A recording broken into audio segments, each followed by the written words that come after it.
ఏమిటి ఏం విషయం చెప్పకుండా కలుపుకొని తినేస్తున్నాను అనుకుంటున్నారా? చెప్తానండి మీకు కూడా. మీకు చెప్పకుండా ఎలా ఉంటాను? నేను చేసిన స్పెషల్ ఐటెం మీతో కూడా ఖచ్చితంగా షేర్ చేసుకుంటా కదా. టేస్ట్ అయితే చాలా బాగా వచ్చింది. ఫస్ట్ టైమే చేశాను కానీ చాలా సూపర్గా వచ్చింది. ఉసిరికాయ ఊరగాయ అండి, ఇంకేం లేదు. నిన్న వస్తూ ఉసిరికాయలు తీసుకొచ్చాను. 1 కిలోనే తీసుకొచ్చానులేండి. అక్కడ అమ్ముతూ ఉంటే సరే పచ్చడి పెడదాము అని చెప్పేసి తీసుకొచ్చాను. ఎప్పుడూ పెట్టలేదండి నేను, ఇదే ఫస్ట్ టైం పెట్టడం. అమ్మని అడిగి కొలతలు అవి తెలుసుకొని పెట్టాను. కాకపోతే రెగ్యులర్గా మనము కాయలుగా పెట్టుకుంటాం కదా, అట్లా కాకుండా ముక్కలు కట్ చేశానండి ఈసారి కొంచెం కొత్తగా. ఫస్ట్ అయితే ఈ కాయల్ని క్లీన్ చేసుకున్నాను. ఇట్లాగా నీట్గా, అంటే డస్ట్ ఏదైనా ఉంటుందని చెప్పేసి నీట్గా అయితే కాయల్ని క్లీన్ చేసుకున్నాను. ఇవి నాటుకాయలేనండి. ఇట్లా నీట్గా క్లీన్ చేసుకొని ఒక 2-3 సార్లు వాటర్ తోటి, తర్వాత నీళ్లు వడబడేసి జాలి ఉంటుంది కదా, వడపోసే జాలి, దాంట్లో అయితే వేసుకున్నానండి. వాటర్ ఏమీ లేకుండా మొత్తం వాటర్ అంతా కిందకి వెళ్ళిపోతాయి కదా అని చెప్పేసి ఇట్లా వేసుకున్నాను. ఫస్ట్ టైం పెట్టేది, నాకు కూడా కొంచెం క్యూరియాసిటీ ఉండింది ఎట్లా వస్తుందో అని. కానీ చాలా బాగా వచ్చింది టేస్ట్ అయితే. నేను కూడా ఎక్స్పెక్ట్ చేయలేదు.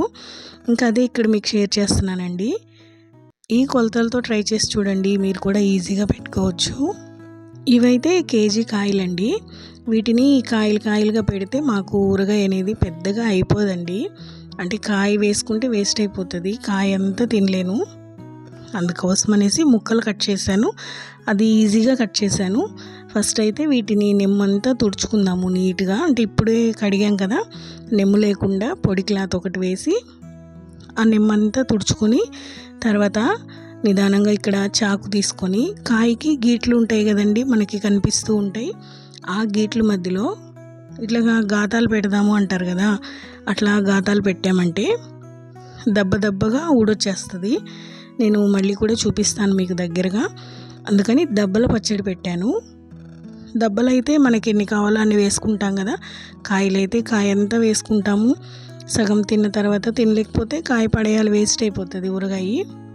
చూసారా ముక్కలు ఈ విధంగా ఉన్నాయి. వాటి లోపల ఇత్తనాలు వచ్చేసి ఆ విధంగా పక్కకు పెట్టేశాను. ఇదిగోండి మూలమైన ఘాటు ఉంది కదా, ఆ ఘాటు దగ్గర నుంచి కిందకి ఇట్లా ఘాటు పెట్టుకుంటూ వస్తే మనం బొసికి టెంకాయ ఒలుస్తామే, ఆ విధంగా బొసుకంతా వచ్చినట్లుగా మనకి దబ్బలుగా ఊడొచ్చేస్తుంది. చాలా ఈజీయే, కాకపోతే ఒక్కరే అంటే కష్టం అనిపిస్తుంది. ఏదైనా టైంపాస్ చేస్తూ తీసేయచ్చు. ఈ కేజీ కాయలు నేను ఈజీగానే తీసేసానండి. ఇదిగోండి ఇట్లా వచ్చేస్తాయి. ఇత్తనం వచ్చేసి పక్కకు వచ్చేస్తుంది. చాలా సింపుల్గా తీసేయచ్చు. ఇవైతే మనకి ముక్కలు కావాలన్నప్పుడు ఎన్ని ముక్కలు కావాలని వేసుకోవచ్చు, వేస్ట్ అయిపోకుండా ఉంటుంది అనిపించింది. అది కూడా మా అమ్మ చెప్పింది, కాయ అంతా మీరు తినరు, వేస్ట్ అయిపోతుంది, ఇట్లా ముక్కలు కోసి పెట్టుకుంటే మీరు కావాలన్నప్పుడు వేసుకోవచ్చు, వేస్ట్ అవ్వకుండా ఉంటుంది అని చెప్పింది. అది కూడా పాయింటే అనిపించిందండి నాకు.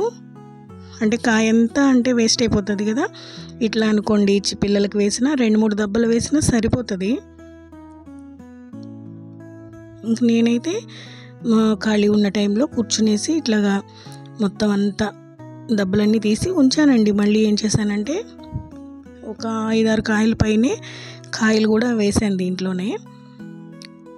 ఇంకా వేసానంటే నిజం చెప్పాలంటే విసుగొచ్చింది. ఇంకా ఆ కాయలకి వలవకుండా అట్లాగే వేసేసాను.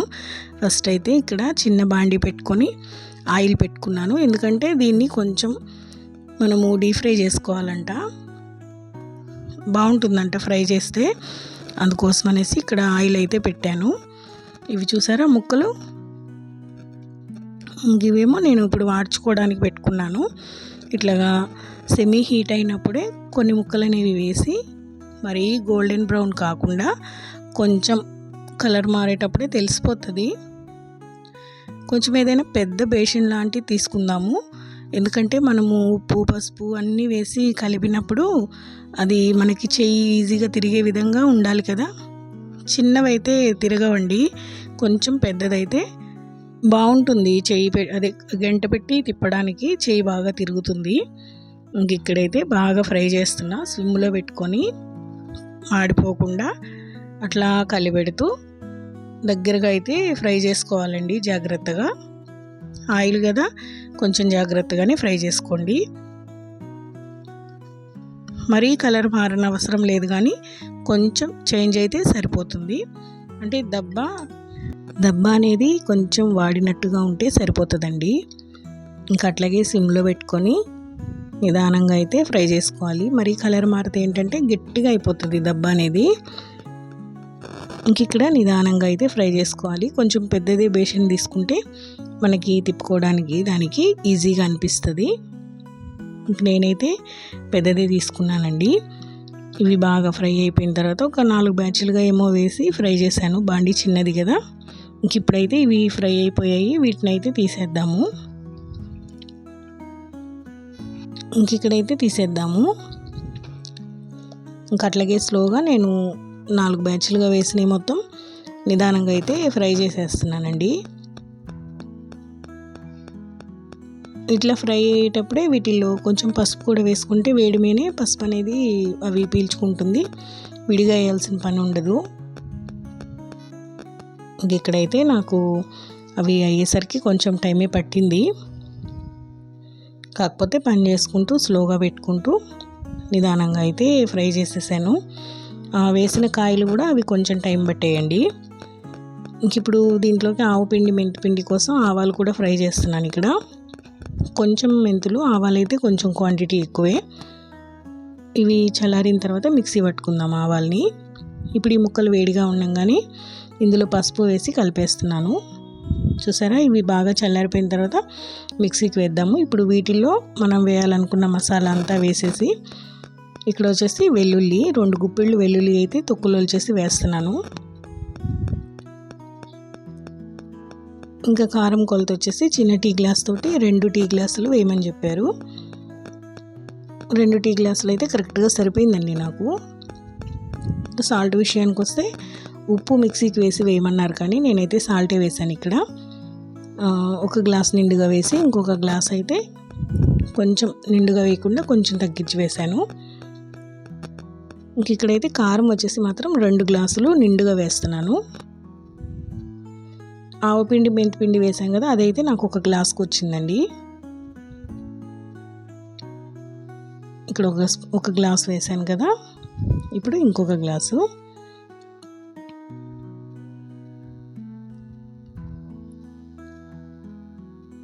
అట్లాగా 2 గ్లాసులు అయితే ఇందులో వేసాను. ఇంకా ఆవపిండి, మెంతిపిండి వచ్చేసి నాకు 1 గ్లాస్కి వచ్చింది. మనం మిక్సీకి పట్టుకున్న పిండి వచ్చేసి మెత్తగా మిక్సీకి పట్టుకోవాలి, లేదంటే తొక్కులుగా అనిపిస్తుంది. ఇంక ఇదైతే మొత్తం 1 గ్లాస్లోకి కొలుచుకున్నాను కాబట్టి నాకు కరెక్ట్గా తెలిసింది. 1 గ్లాస్ అయితే వచ్చింది పిండి. మెయిన్ ఊరగాయకి టేస్ట్ ఇచ్చేది ఆవపిండి, మెంతిపిండేనండి. అంటే మెంతిపిండి క్వాంటిటీ తక్కువ వేసుకోవాలి, లేదంటే చేదు వస్తుంది. ఆవాలు క్వాంటిటీ ఎక్కువ వేసుకోవాలి. ఇక్కడైతే నాకు కారం 2 గ్లాసులు, ఆవపిండి 1 గ్లాసు, తలకొట్టి 2 గ్లాసులు సాల్ట్ అయితే పట్టిందండి. ఇంక ఇక్కడ సాల్ట్ వేద్దాము. ఇంత నిదానంగా ఎందుకు చెప్తున్నానంటే ఇవి మసాలాలు వేసే కొలత అనేది మీకు క్లియర్గా అర్థం అవ్వాలి అని చెప్పేసి నేను స్లోగా చూపిస్తున్నాను, స్లోగానే చెప్తున్నాను. ఇక్కడ 1 గ్లాస్ వేసాను కదా, ఇప్పుడు 1 గ్లాస్ నిండుగా కాకుండా కొంచెం తగ్గించాను. ఇదిగోండి, కొంచెం తగ్గించాను. ఇంక ఇవన్నీ ఇప్పుడు బాగా మిక్స్ చేద్దాము. ఇక వీటన్నిటిని మనము కలిపేద్దాము. ఈ ముక్కలకి ఇప్పుడు మనం వేసిన మసాలాలన్నీ కలిసే విధంగా కలిపేద్దామండి. తర్వాత లాస్ట్లో నూనె పోద్దాము. ఇప్పుడు మనం ఇవి వేయించిన నూనె సరిపోతుంది. ఇంకేదైనా తక్కువ పడింది అంటే మళ్ళీ తిరుగుమాతలాగా వేసి పోసుకోవచ్చు. ఇంక ఇప్పుడైతే వీటన్నిటిని కలిపి బాగా ముక్కలకి మసాలా అంతా పట్టే విధంగా, ఈ ముక్కలకి మసాలా అంతా పట్టే విధంగా బాగా ఫస్ట్ అయితే కలుపుకుందామండి. ఎందుకంటే సాల్ట్ వేసాం కదా, మనం కలపకుండా ఉంటే ఎక్కడిదక్కడే ఉంటుంది. ఆయిల్లో సాల్ట్ అనేది అంత ఇదిగా ఏమీ కరగదు. మనం మళ్ళీ నిమ్మకాయ నీళ్ళు పిండే అంతవరకు కూడా అలాగే ఉంటుంది. అందుకోసం అనేసి బాగా ఆ పొడి అంతా ఈ దెబ్బలకు పట్టే విధంగా బాగా అయితే ఇట్లా కలుపుతున్నాను. ఇప్పుడు మనము ముక్కలు ఫ్రై చేసిన నూనె సరిపోతుందండి దీంట్లోకి. ఆ నూనె ఇందులో పోసేస్తాను నేను. ఇంకా బాగా కలిసింది అన్నప్పుడు ఈ నూనె కొంచెం గోరువెచ్చగానే ఉంది, ఇప్పుడే వేసేస్తున్నానండి ఇందులో. ఈ నూనె వేసిన తర్వాత కూడా బాగా ఒకసారి అంతా కలుపుతాము. అంటే నూనె ఒకవేళ సరిపోకపోయినా మళ్ళీ మనము తిరగమాతలాగా పెట్టుకుంటాం కదా, అప్పుడైనా వేసుకోవచ్చు. మరి ఇప్పుడు తడి పొడిగా అయితే వేయకూడదండి. ఇక్కడ నేను చూపిస్తున్నది కదా, నేను చూపిస్తున్నట్లుగా అయితే నూనె అయితే ఉండాలి. ముక్కల కన్నా నూనె క్వాంటిటీ కొంచెం ఎక్కువే ఉండాలి. కలర్ చూసారా ఎంత బాగుందో కలర్ అయితే. అందులో కొత్త కారం కదా, కలర్ అయితే చాలా బాగా వచ్చింది. అసలు ఎంత బాగుందో కలరు. ఇంకా ముక్కలకైతే ఇప్పుడే పట్టదండి.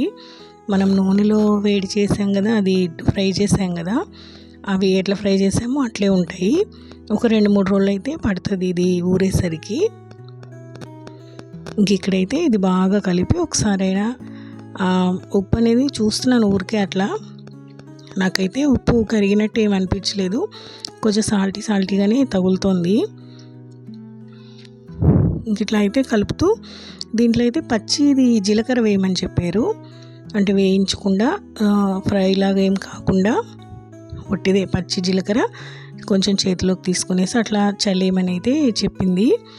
ఇంకా నేనైతే ఇక్కడ అదే చేస్తున్నానండి. మామూలు జీలకర్ర ఉంటుంది కదా, అది ఒకసారి ఇట్లా మధ్య మధ్యలో కలుపుతూ ఇప్పుడైతే ఆ జీలకర్ర అనేది దీంట్లో వేసేస్తాను. ఇంకా అది వేసేసిన తర్వాత కూడా బాగా ఒకసారి కలిపేసానండి. ఇంకా కలిపేసిన తర్వాత మూత పెట్టేసి అట్లాగే ఉంచేసాను. ఇంకా నెక్స్ట్ డే వచ్చేసి నిమ్మకాయ రసము పిండమని చెప్పింది కదా, దానికోసం కిలోకి 6 నిమ్మకాయలు పడతాయంట. ఇంక ఇక్కడ నేనైతే ఇది నెక్స్ట్ డే అండి. చూసారా నూనె అంతా ఎట్లా పైకి తేలిందో. కలర్ అయితే ఎంత బాగుందో కదా.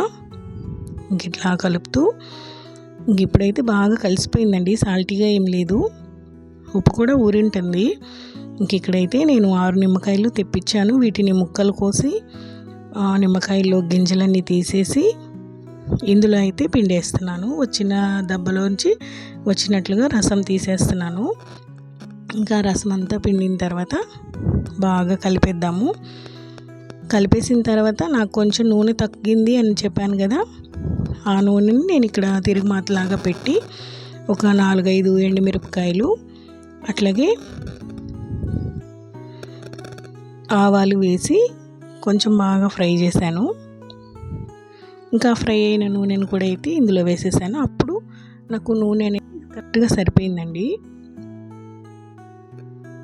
ఇప్పుడు ఈ పులుపు కూడా పిండేసాం కదా, ఉసిరికాయలో ఉండే పులుపు అనేది సరిపోదంట, అందుకోసమని నిమ్మకాయ పిండుతారంట. పులుపు, కారం, ఉప్పు క్వాంటిటీ కరెక్ట్గా ఉంటేనే ఊరగాయ అనేది బాగుంటుందంట, ఎక్కువ రోజులు నిలువ ఉంటుందంట. ఈ మూడిట్లో ఏది సరిగ్గా లేకపోయినా ఎక్కువ రోజులైతే ఉండదంటండి. ఇక్కడైతే నేను పోపులాగా ఇట్లా వేసాను. ఊరికే ఆవాలు, ఎండుమిరపకాయలు అవి మాత్రమే వేసి కొంచెం నూనె అయితే వేసాను. ఇప్పుడు నేను వేసిన ఈ నూనె క్వాంటిటీ నాకు కరెక్ట్గా సరిపోయిందండి. ఇంక ఇప్పుడు దీన్నంతా నేను ఏ డబ్బాలో అయితే స్టోర్ చేయాలి అనుకుంటున్నానో, ఉంటే జాడీలు అవి కూడా బాగుంటుంది. నా దగ్గర ఉండే జాడీలు వచ్చేసి నేను సాల్ట్, ఉప్పు పెట్టేస్తున్నాను. ఇంకా అందుకోసం అనేసి ఇక్కడ డబ్బాలోనే పెడుతున్నాను. ఇంక ఇది ఫ్రిడ్జ్లో పెట్టేసుకుంటే మనకి ఎప్పుడు కావాలంటే అప్పుడు తీసుకొని వాడుకోవచ్చు. ఇట్లాగా అంతా డబ్బాలోకి తీసేస్తున్నానండి. కలర్ అయితే ఎంత బాగుందో కదా, టేస్ట్ కూడా అంతే బాగుంది. ఇంక ఇప్పుడు ఈ బేషన్లో ఉండేది కూడా వదలం కదా మనము, దాంట్లో కూడా నేను రైస్ వేసి కలుపుకొని తిన్నామండి. నేను మా వారు ఇద్దరం తిన్నాము. ఉప్పు కారం అది బాగుంది అని అన్నారు. ఫస్ట్ టైం పెట్టినా కూడా చాలా పర్ఫెక్ట్గా పెట్టానండి నేను. నచ్చిందా అండి వీడియో మీకు?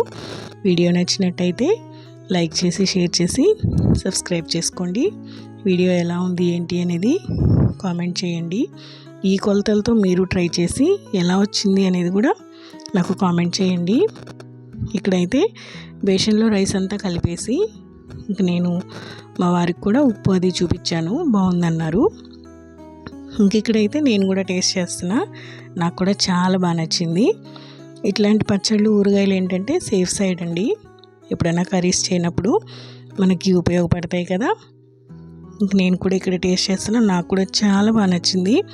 ఫస్ట్ టైం పెట్టినా కూడా చాలా బాగా పెట్టాను అనిపించింది. ఈ మధ్య ఏంటో వంటలు నేను చాలా బాగా చేసేస్తున్నాను. ఇవాళకి ఇదేనండి వీడియో.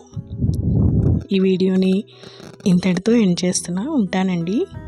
బాయ్ అండి.